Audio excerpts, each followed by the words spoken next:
Hi, welcome to our wisdom conversations. Hello there. So, you know when people know how to press your buttons? Ah. This subject matter is actually not what you'd expect, because this is about finding healing buttons. And so we think about someone pushing our buttons as being a bad thing, like, oh, she really pushes my buttons. He really triggers me. That circumstance just gets me really, mad.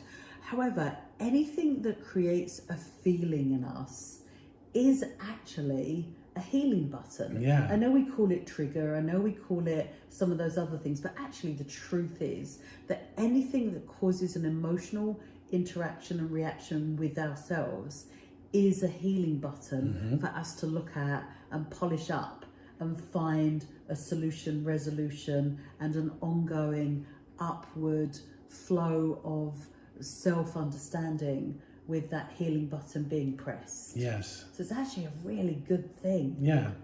There's that, and you're going to be able to help me out with this. There's a tapping modality where you're tapping yourself in various places, and that's to trigger healing buttons as well. Yeah, and sound.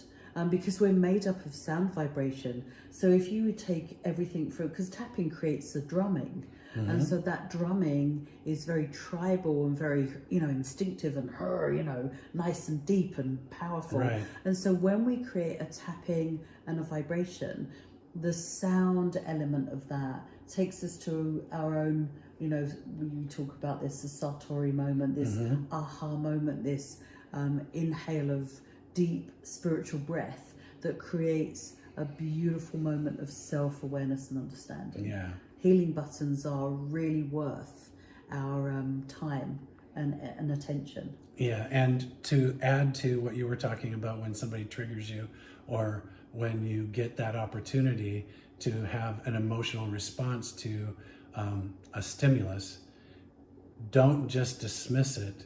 Step into it and say, wow, that really triggered me, or wow, that didn't feel good, or wow, there's something there, and dive into it and find out what is your opportunity for healing in that moment. Yes, being reflective by looking in, Exactly. rather than reactive by acting out. Exactly. Because reactive is an active thing, it's an Right. action word, whereas reflective is an inward word that helps you to look at why that caused you discomfort or angst or whatever it was, and in that you get to have a look at your healing button, take it out and look at it instead of acting upon it, Right. which then doesn't really help you because you haven't been able to explore it. Right, and by taking it out and taking a look at it, now you can develop a response for the next time. Instead of being reactive, you can respond in a way that is more appropriate or promotes the healing aspect of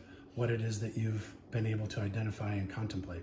And it leaves that question, once you've pressed the button of healing, is there a button still there? True. Because once it's healed, perhaps it disappears. Right. And we don't know unless that button reveals another button, Right. or another layer or something else that's still not finished. And the deeper the healing, the more layers of the button that there is. And all of them are good because they're about our transformation and enlightenment and expansion. They're all about that. They're always about that. Right. So it's just another way we can take care of ourselves. Yep.